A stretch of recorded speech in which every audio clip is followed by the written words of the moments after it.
Hello दोस्तों, मैं उज्जवल स्वागत करता हूं आप सभी स्टूडेंट्स का स्टडी गाइडेंस चैनल में। जैसा कि मैंने आपको बताया था कि हम साइंस एंड टेक्नोलॉजी की बीपीएससी मेंस के लिए एक सीरीज लेके आने वाले हैं और हमने ऑलरेडी सिलेबस और बीपीएससी का जो पैटर्न है, एग्ज़ाम पैटर्न है, उस पर चर्चा कर ली थी। अगर आपने वो वाला वीडियो नहीं देखा है तो प्लीज़ उसको जाके देखिए और पहले सिलेबस को समझिए। ये वीडियो जैसा कि मैंने बताया था कि 68th बीपीएससी के साथ साथ 69th और 70th बीपीएससी के मेंस की तैयारी करने वाले छात्र छात्राओं के लिए भी उपयोगी है।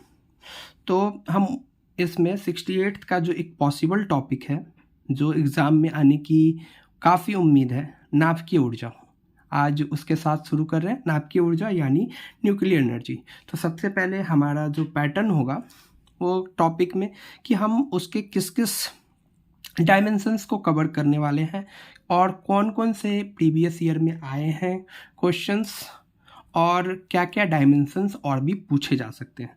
तो अब तक जो भी डायमेंशंस आए हैं उसमें सबसे पहला डायमेंशन है कि नाभिकीय ऊर्जा के क्षेत्र में प्रगति। नाभिकीय ऊर्जा के क्षेत्र में प्रगति क्या हुई है और क्या देश के विकास में सहायक है, यानी नाभिकीय ऊर्जा से क्या भारत के विकास में कोई सहायता मिलेगी या मिल रही है। दूसरा कि नाभिकीय ऊर्जा से भारत की ऊर्जा ज़रूरतों का क्या संबंध है, जैसे कि भारत अपनी कुल ऊर्जा ज़रूरतों का लगभग 80% आयात करता है और 2047 तक हमने ऊर्जा स्वतंत्र होने का लक्ष्य रखा है। तो क्या नाभिकीय ऊर्जा भारत की ऊर्जा ज़रूरतों में आत्मनिर्भर बनने में सहायता कर सकती है? एक तो ये हो गया। इसके बाद नाभिकीय ऊर्जा का सकारात्मक पक्ष क्या है, यानी इसके लाभ क्या है और ऊर्जा को क्यों यूज नहीं किया जाए, नाभिकीय ऊर्जा को क्यों यूज किया जाए। इसके बाद नाभिकीय ऊर्जा के नकारात्मक पक्ष क्या है, यानी इसकी चिंताएं क्या है, इससे जुड़ी हुई चिंताएं क्या है, चुनौतियां क्या है, बाधाएं क्या है। इसके अलावा नाभिकीय ऊर्जा के सैन्य उपयोग और नागरिक उपयोग में क्या संबंध है। इसके बाद एक टॉपिक पूछा गया था भारत अमेरिका नाभिकीय स्वीकृति, चूंकि इस टाइम ये न्यूज में था, अब ये पूछ जाने की उम्मीद नहीं है। नाभिकीय ऊर्जा का शक्ति उत्पादन में क्या महत्व है।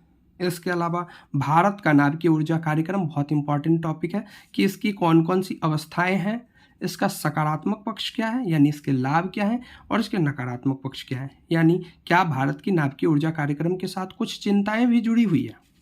और नाभिकीय ऊर्जा संयंत्र का अगर निर्माण किया जाता है तो उसके पक्ष में क्या तर्क दिए जा सकते हैं और उसके विपक्ष में क्या तर्क दिए जा सकते हैं।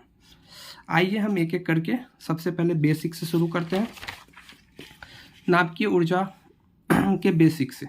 तो नाभिकीय ऊर्जा क्या है, आप लोग जानते ही होंगे कि हर परमाणु, जो भी एक परमाणु है वो एक नाभिक से बना हुआ है, ठीक है, और उसी नाभिक के अंदर न्यूट्रॉन और प्रोटॉन होते हैं।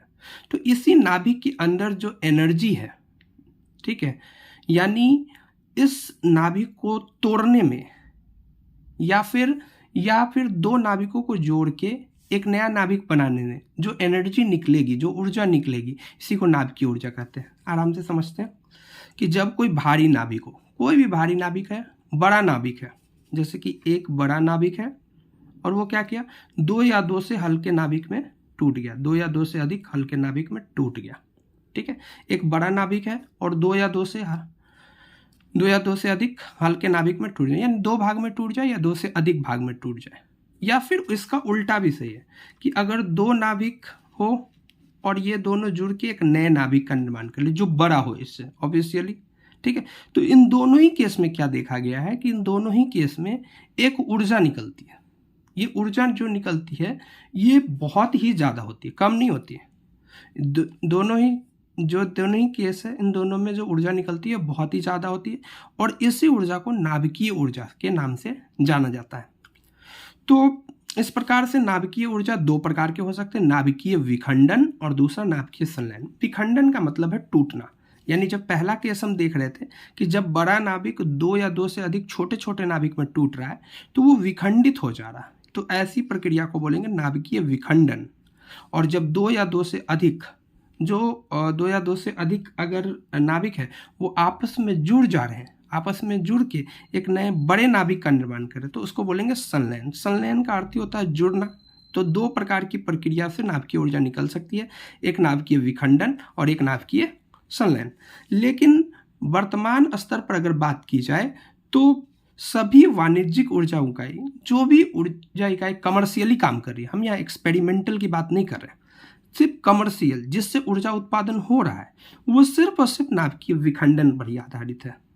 नाभिकीय संलयन पर सिर्फ और सिर्फ एक्सपेरिमेंट्स हो रहे हैं, जैसे ITR जैसे एक्सपेरिमेंट, ठीक है, वैसे एक्सपेरिमेंट सिर्फ और सिर्फ एक्सपेरिमेंटल बेस पे नाभिकीय संलयन। वैसे हम बात करेंगे कि नाभिकीय संलयन पर कुछ क्षेत्रों में, मतलब कुछ जगहों पर, जैसे चीन ने इस पर कुछ कुछ नए एक्सपेरिमेंट किए जिसमें सफलता भी मिली है, लेकिन मेनली हम नाभिकीय विखंडन से जो ऊर्जा निकलती है उसी पे बात करेंगे। अब नाभिकीय ऊर्जा के क्या लाभ है, क्या फायदे हैं, क्या महत्व है इसका, या इसका सकारात्मक पक्ष क्या है, कुछ भी पूछा जाए तो आपको यही लिखना है। सबसे पहला पक्ष है इसका कम प्रदूषण। कम प्रदूषण कैसे? सबसे पहला पॉइंट हो गया कम प्रदूषण, कि नाभिकीय ऊर्जा के प्रयोग से, कोई भी ऊर्जा का प्रयोग जितना ज़्यादा, मतलब जितना कम प्रदूषण मतलब पैदा करेगा, वो ऊर्जा स्रोत उतना ही अच्छा होगा।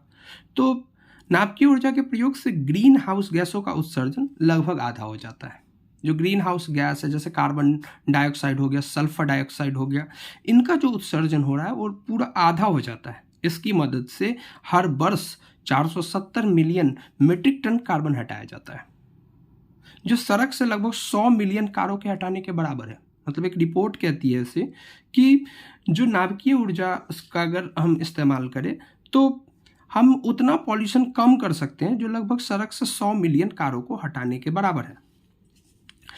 इसके अलावा अगर नाभिकीय ऊर्जा से बात करें, एक और फायदा है कि इससे मीथेन और CO2 जैसी प्रमुख ग्रीन हाउस गैस नहीं निकलती है, यानी CO2 नहीं निकलता है, मीथेन नहीं निकलता है, तथा जल, भूमि या किसी क्षेत्र पर कोई प्रतिकूल प्रभाव नहीं पड़ता।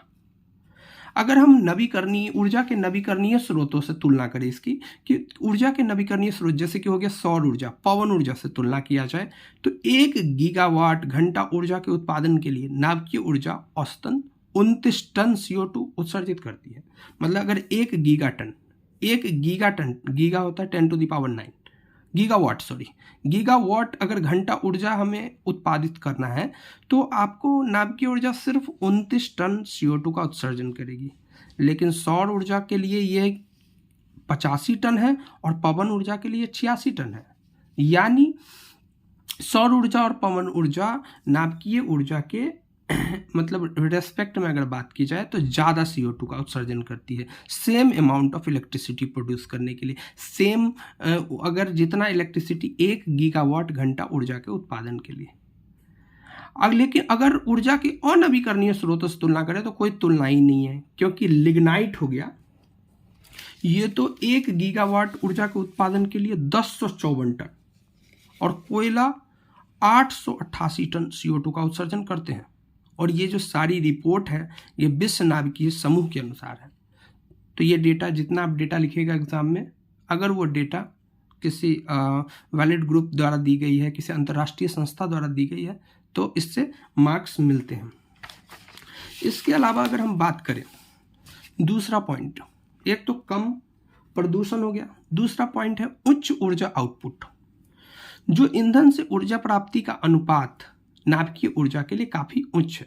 मतलब जो कम ही इनपुट में ज़्यादा आउटपुट आपको इससे मिल सकता है। जैसे अगर हमें पूरे शहर की अगर बिजली चलानी है, ठीक है, तो वो हम सौर ऊर्जा और पवन ऊर्जा से नहीं कर सकते हैं, क्योंकि उनकी क्षमता कम है। सिर्फ एक नाभिकीय रिएक्टर की मदद से शहर और उद्योगों की ऊर्जा आवश्यकताओं को पूरा किया जा सकता है। यूरेनियम की बहुत कम मात्रा भी 1000 मेगावाट बिजली उत्पादन के लिए लंबे समय तक ईंधन के रूप में कार्य कर सकती है, जो लगभग एक शहर के आधे मिलियन से अधिक लोगों को पर्याप्त बिजली प्रदान कर सकती है। यानी इसका ऊर्जा आउटपुट इतना ऊंचा है कि ये काफ़ी ज़्यादा से ज़्यादा लोगों की मतलब ऊर्जा आवश्यकताओं की पूर्ति कर सकती है, सिर्फ एक संयंत्र। जबकि अगर सौर ऊर्जा और पवन ऊर्जा से तुलना किया जाए तो वैसे जो नवीकरणीय स्रोत केवल घरों तथा ऑफिसों की आवश्यकताओं की पूर्ति कर सकते हैं। मतलब इसका जो आयाम है बहुत छोटा है, जबकि नाभिकीय ऊर्जा का काफ़ी बड़ा है। विनिर्माण जगत की आवश्यकताओं को केवल नाभिकीय ऊर्जा द्वारा ही पूरा किया जा सकता है। जैसे जो कंस्ट्रक्शन हो रहा है या फिर जो सेकेंडरी सेक्टर है हमारा, द्वितीयक क्षेत्र, उसकी जो आवश्यकताएं हैं वो आपको पवन ऊर्जा और सौर ऊर्जा पूर्ति नहीं कर पाएगी, तो नाभिकीय ऊर्जा की आवश्यकता है। तीसरा पॉइंट है स्थिर आधार भार ऊर्जा। स्थिर आधार भार ऊर्जा क्या होती है? स्थिर आधार भार ऊर्जा का मतलब है कि अगर ऊर्जा आवश्यकता आपको 100 मेगावाट की है मान लीजिए, तो आपको सौर ऊर्जा और पवन ऊर्जा इतना नहीं दे पाएंगे। तो देश में तो चूंकि हमेशा ऊर्जा की तो मांग रहेगी, क्योंकि भारत जैसा देश जो अभी विकास कर रहा है, विकासशील है, तो उसको तो एक ऐसी एनर्जी सोर्स चाहिए जो रेगुलर हो, ऐसा नहीं कि आज हो और कल नहीं हो। तो नाभिकीय ऊर्जा जो है स्थिर आधार भार ऊर्जा उपलब्ध कराते हैं। उदाहरण के लिए अमेरिका के कुल बिजली उत्पादन में नाभिकीय ऊर्जा का योगदान 20% है। यह देश के कुल ऊर्जा उत्पादन को स्थिरता प्रदान करते हैं तथा ऊर्जा के अन्य नवीकरणीय स्रोतों से जुड़कर देश की ऊर्जा मांगों को पूरा कर सकते हैं। तो जो नवीकरणीय स्रोत है वो उनकी जो है मात्रात्मक अगर बात की जाए तो वो इतना ज़्यादा नहीं दे सकते, तो ऐसे में नाभिकीय ऊर्जा आवश्यक हो जाता है। देश के अगर ऊर्जा आवश्यकताओं को अगर बढ़ाना है, देश को आत्मनिर्भर बनाना है, तो ऊर्जा में। इसके बाद कम परिचालन लागत।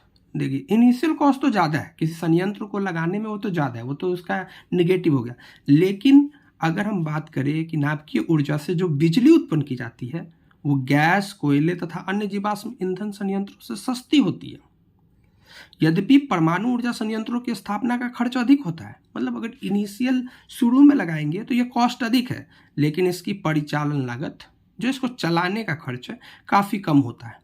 यह अनुमान लगाया गया है कि नाभिकीय ऊर्जा संयंत्रों में रेडियोधर्मी ईंधन के प्रबंधन तथा परमाणु संयंत्रों के निपटान का खर्च कोयला संयंत्र का 33 से 50% तथा गैस संयंत्र का 20 से 25% तक ही होता है।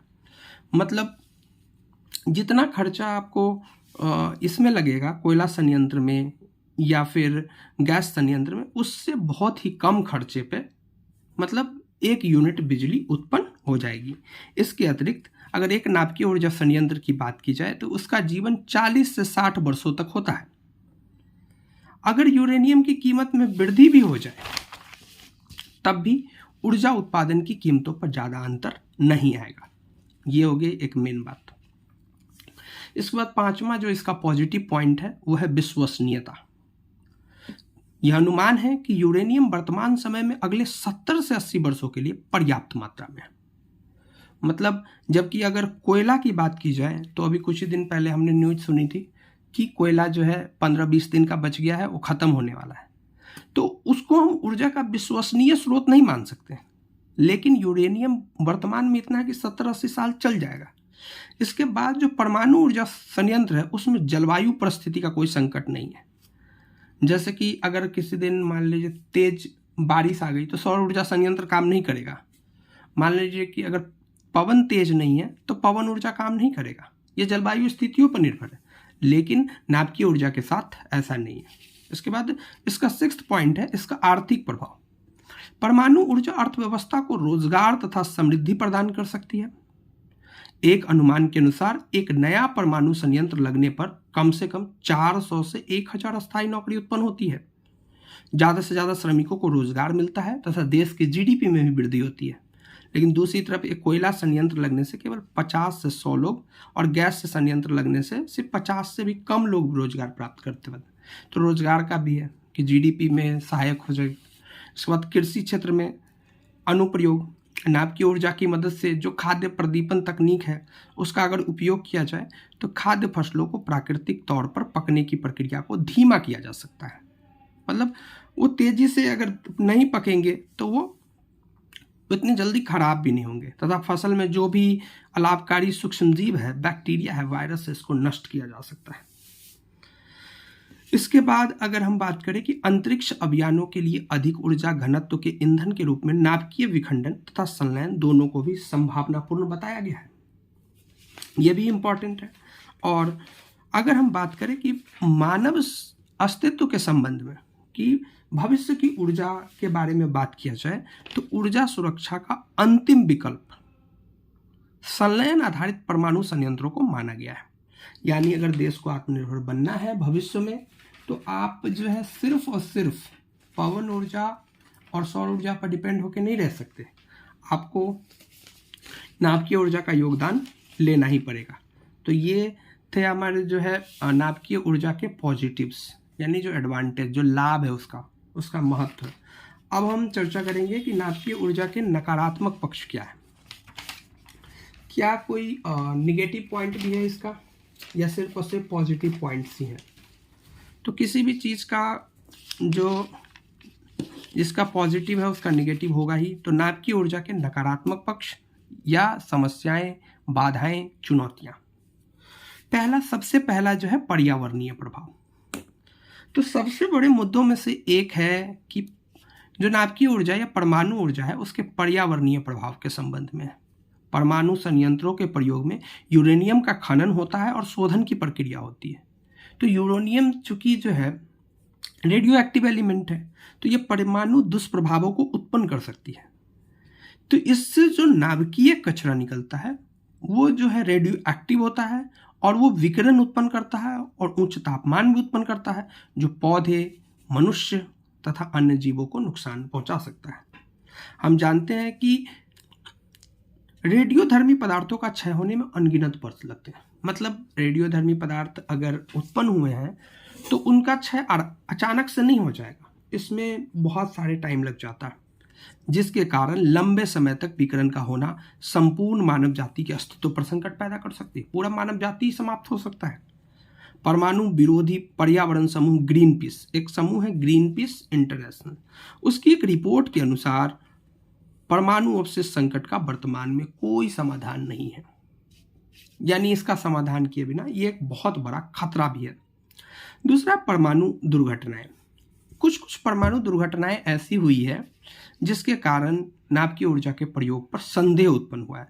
जैसे 1979 में 3 माइकल द्वीप पर एक घटना हुई थी, 1986 में चेरनोबिल परमाणु संयंत्र, और 2011 में जापान के फुकुशिमा में एक और परमाणु दुर्घटना हुई।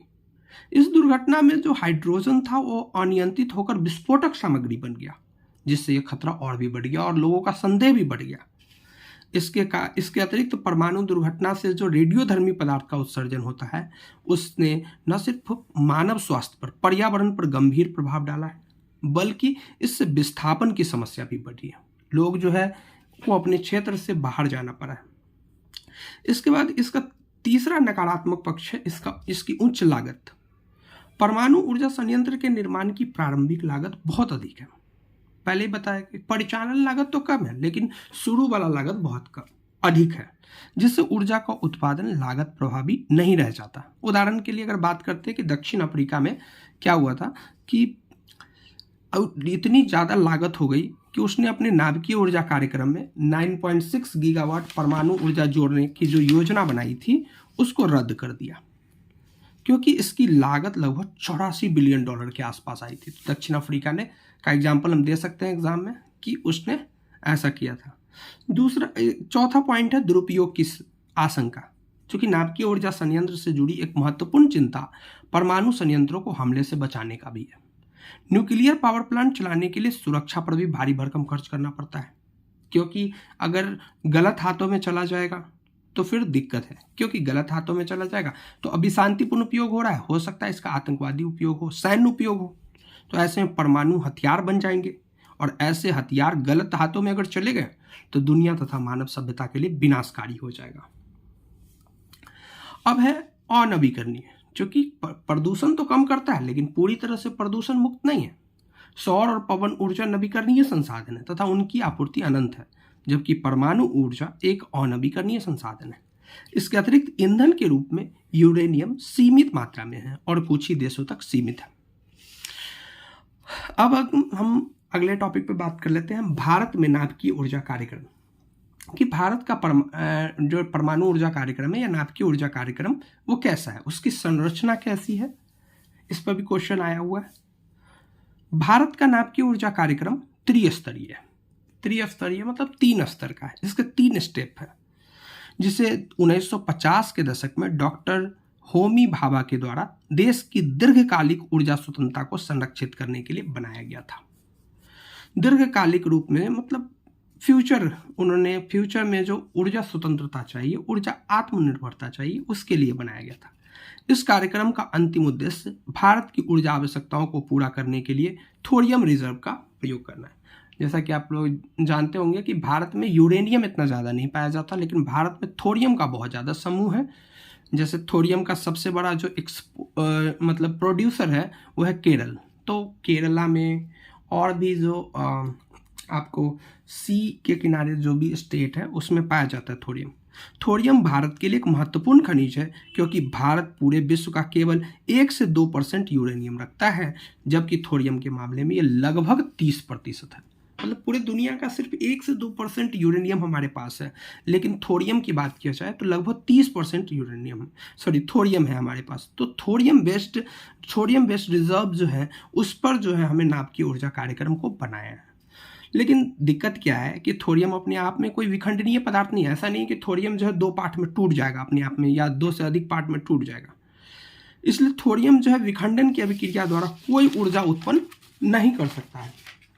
ऐसे में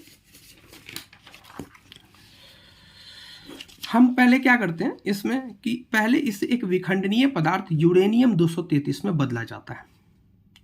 पहले थोरियम हुआ, थोरियम को बदला जाएगा यूरेनियम 233 में, फिर इसका यूज होगा। तो भारत के त्रिचरणीय जो 3 चरण का परमाणु ऊर्जा कार्यक्रम है, इसका पहला 2 चरण इसी बात पर आधारित है कि भारत में जो सीमित यूरेनियम संसाधन है, मान लीजिए यह है यूरेनियम, भारत में थोड़ा सा यूरेनियम है यहाँ पे, इस यूरेनियम को यूज करके इस थोरियम को, जो थोरियम हमारे पास बहुत मात्रा में है, इसको बदल दिया जाए यूरेनियम 233 में। समझ में आ रहा? तो भारत का सीमित यूरेनियम संसाधन का उपयोग कर पर्याप्त मात्रा में विखंडनीय पदार्थ बना लिए जाए, ताकि तीसरे चरण में थोरियम को इन विखंडनीय पदार्थ की मदद से यूरेनियम 233 में बदला जा सके, और थोरियम का जो रिजर्व है हमारे पास 30% का, उसका पूर्ण रूप से उपयोग किया जा सके। अब तीनों चरण पे एक एक करके चलते हैं। भारत पहला चरण है दाबित भारी जल संयंत्र। दाबित भारी जल संयंत्र का क्या मतलब है? ये एक संयंत्र है। इसमें क्या किया जाता है कि पहले चरण में दाबित भारी जल संयंत्र में, मतलब एक संयंत्र बनाया गया, दाबित भारी जल संयंत्र, प्रेशर दिया गया हेवी वाटर के द्वारा, ठीक है। इसमें जो प्राकृतिक यूरेनियम अपने पास था, प्राकृतिक यूरेनियम जो अपने पास था, उससे का प्रयोग करके बिजली उत्पन्न की गई, जो पहले हमारे पास था। और जब इसका प्रयोग करके बिजली उत्पन्न की गई, तो इसका जो बाई प्रोडक्ट था, इसके साथ बिजली तो मिली ही, मतलब ऊर्जा तो मिली ही, और इसके साथ एक और पदार्थ मिला, प्लूटोनियम 239। यही था, प्लूटोनियम 239 प्राप्त हुआ। इस भारी जल का उपयोग मंदक और शीतलक के रूप में किया जाता है। इससे भारी जल को उच्च दाब पर रखा जाता है, ताकि बिना उबाले ही जल को अधिक ताप पर लिया जा सके। भारी जल तो मंदक के रूप में यूज हुआ, लेकिन इसमें हम लोग मेन क्या किए, यूरेनियम से बिजली उत्पन्न किए और एक बाई प्रोडक्ट बनाए, एक उपोत्पाद बनाए, प्लूटोनियम 239। अब दूसरा चरण था तीव्र प्रजनक संयंत्र। इस चरण में क्या किया कि जो पहले चरण में बाई प्रोडक्ट बना था प्लूटोनियम 239, उसका प्रयोग करके मुख्य ईंधन के तौर पर इसका प्रयोग किया गया। इससे क्या हुआ कि अब जो प्लूटोनियम 239 था और यूरेनियम था, इन दोनों को मिक्स किया गया, ठीक है। इससे और ज़्यादा प्लूटोनियम 239 मिला। तो प्लूटोनियम 239 चूंकि एक जो है विखंडनीय पदार्थ है, तो इसको और ज़्यादा हम लोगों को विखंडनीय पदार्थ मिला है। तो अब जो है तीसरा चरण, जो अब तक हुआ नहीं है लेकिन होगा, इस चरण में भी इसी तीव्र प्रजनक संयंत्र का उपयोग किया जाएगा। इसमें थोरियम 232, अब थोरियम 232 लाया गया। अब जो थोरियम 232 था, इसमें प्लूटोनियम 239 मिला दिया गया, और ये सब बदल जाएगा यूरेनियम 233 में। तो समझ में आया कि हमने क्या किया कि पहले चरण में यूरेनियम, जो हमारे पास थोड़ा सा यूरेनियम था, उसका प्रयोग किया, और उससे बाई प्रोडक्ट निकला प्लूटोनियम को फिर दूसरे चरण में यूरेनियम में मिलाए, जिससे और ज़्यादा प्लूटोनियम मिला।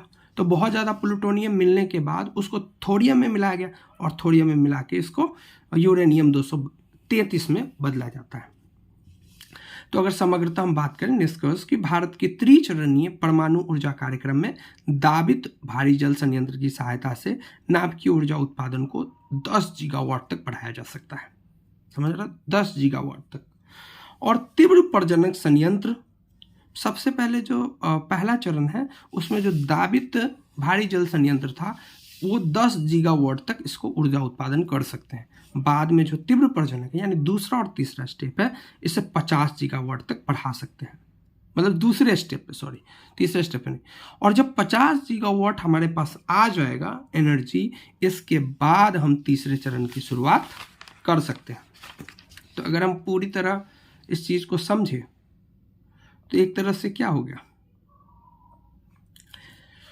ये थोरियम का ईंधन चक्र है कि थोरियम जो है एक न्यूट्रॉन के मिलने से ये बन जाता है। फिर इसमें एक जो है गामा पार्टिकल और एक बीटा अगर निकल जाएगा, गामा ऐड होगा और बीटा निकल जाएगा तो ये पोलोनियम 233 बनता है। फिर बीटा निकलने से यूरेनियम 233, जो पीछे हम बात कर चुके हैं। अब बात की जा रही कि भारत में परमाणु ऊर्जा संयंत्रों की आवश्यकता क्यों है। क्या भारत के पास कोई दिक्कत है, क्या भारत के पास ऊर्जा की कोई समस्या है? तो इस पे हम बात करेंगे कि भारत के पास क्या मांग और आपूर्ति है, क्या डिमांड सप्लाई है ऊर्जा की। तो पहले देखिए कि भारत जो है दुनिया का तीसरा सबसे बड़ा ऊर्जा उपभोग करने वाला देश है। मतलब 3 नंबर पर ही है ऊर्जा उपभोग करने के मामले में। और सबसे बड़ी दिक्कत की बात है कि भारत जो भी ऊर्जा आवश्यकता हो उसका ज़्यादातर मात्रा, लगभग 80% से ज़्यादा मात्रा विभिन्न देशों से आयात करता है। ये ऊर्जा आयातों पर 12 लाख से अधिक खर्च करता है। 12 लाख करोड़, 12 लाख करोड़ एक बड़ा अमाउंट है, उतना खर्च करता है। और परमाणु ऊर्जा उत्पादन से, परमाणु ऊर्जा उत्पादन होगा तो ऊर्जा आयात कम होगा और पेट्रोलियम तथा कोयले के आयात पर जो खर्च किया जाता है वो कम हो जाएगा। तो भारत ने जो लक्ष्य रखा है कि 2047 तक भारत ऊर्जा स्वतंत्र हो, उस लक्ष्य तक पहुंचने में तो मदद मिलेगी ही, साथ में जो 12 लाख करोड़ जा रहा है वो भी तो बचेगा, तो आर्थिक समृद्धि भी होगी। लेकिन दिक्कत क्या है कि वर्तमान में भारत में ऊर्जा परिदृश्य में नाभिकीय ऊर्जा का योगदान सिर्फ 1.9% है, मतलब 2% के आसपास। परंतु भविष्य में इसके बढ़ने की उम्मीद है। भारत के लिए परमाणु ऊर्जा उत्पादन भविष्य की योजना का हिस्सा है, क्योंकि ऊर्जा के क्षेत्र में नाभिकीय ऊर्जा भारत को ऊर्जा स्वावलंबी बनाने के साथ साथ आर्थिक समृद्धि में भी सहायक कर सकता है। एक तरफ तो हमारा जो एनर्जी का जो मांग है, जो डिमांड है वो पूरा हो जाएगा क्योंकि सप्लाई बढ़ेगा नाभिकीय ऊर्जा से, और दूसरी तरफ जो पैसा हम खर्च करते हैं इस एनर्जी को खरीदने में वो भी तो पैसा बचेगा। अब भारत की अधिकतम विद्युत उत्पादन तापीय बिजली संयंत्रों पर आधारित है। यह कुल विद्युत उत्पादन क्षमता का 65% से भी अधिक है। तापीय बिजली संयंत्रों में मुख्य रूप से जीवाश्म ईंधन का प्रयोग किया जाता है, जिसके कारण पर्यावरण प्रदूषण, वैश्विक तापन, मानव स्वास्थ्य पर प्रतिकूल प्रभाव जैसी समस्याएं उत्पन्न होती है। इस क्षेत्र में परमाणु ऊर्जा एक महत्वपूर्ण विकल्प प्रदान करता है, क्योंकि परमाणु ऊर्जा के प्रयोग से जो ग्रीन हाउस गैस का उत्सर्जन है वो लगभग समाप्त हो जाता है। समझ लो, ग्रीन हाउस, क्योंकि पहले ही बता दिया इसके लाभ में कि ये जो CO2 जैसी गैस और मीथेन जैसी गैस का उत्सर्जन नहीं करता है, जिससे पर्यावरण प्रदूषण कम करता है।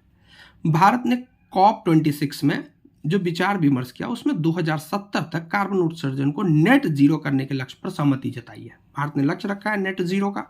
तब भारत को कोयले तथा अन्य जीवाश्म ईंधन पर अपनी निर्भरता कम करने के लिए नवीकरणीय ऊर्जा स्रोतों के साथ साथ परमाणु ऊर्जा के क्षेत्र में भी विस्तार करना होगा। अब भारत के पास एक और तो फायदा है कि भारत के पास थोरियम भी तो है। तो भारत थोरियम की उपलब्धता के मामले में दुनिया में अग्रणी स्थान रखता है। भारत में कुल थोरियम की मात्रा का 30% पाया जाता है, पहले ही बता चुके हैं इस पे। चूंकि थोरियम को भविष्य का परमाणु ईंधन माना जाता है, अतः भारत विश्व में पहला ऐसा राष्ट्र बन सकता है जो पूरी तरह जीवाश्म ईंधन से मुक्त हो। चौथा पॉइंट क्या होगा? वैसे तो विद्युत के सबसे हरित स्रोत निश्चित रूप से सौर एवं पवन है, लेकिन अपने सभी लाभों के बावजूद सौर एवं पवन ऊर्जा मौसम, वायु, धूप आदि स्थितियों पर निर्भर करते हैं। क्योंकि अगर मान लीजिए किसी दिन बारिश हो गया, धूप नहीं निकला, तो सौर ऊर्जा काम नहीं करेगा। दूसरी ओर परमाणु ऊर्जा अन्य जीवाश्म ईंधन की अपेक्षा लंबे समय तक चलने वाला स्रोत है और भारत में थोरियम के भंडार के कारण परमाणु ऊर्जा भारत के लिए एक महत्वपूर्ण तथा प्रभावी ऊर्जा के रूप में स्थान रखती है।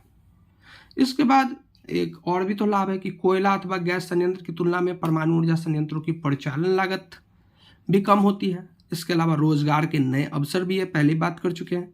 और भारत जो है अंतरिक्ष के क्षेत्र में अग्रणीय स्थान भी रखता है। भारत का जो इसरो है वो दुनिया में जो है अपना अलग ही नाम रखता है।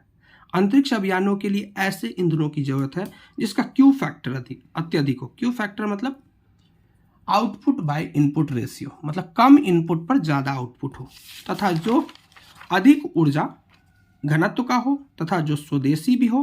परमाणु ईंधन तथा ऊर्जा भारत के इस क्षेत्र में सहायता कर सकते हैं तथा भारत के अंतरिक्ष कार्यक्रमों को नया आयाम प्रदान कर सकते हैं। तो इस वीडियो में फ़िलहाल इतना ही।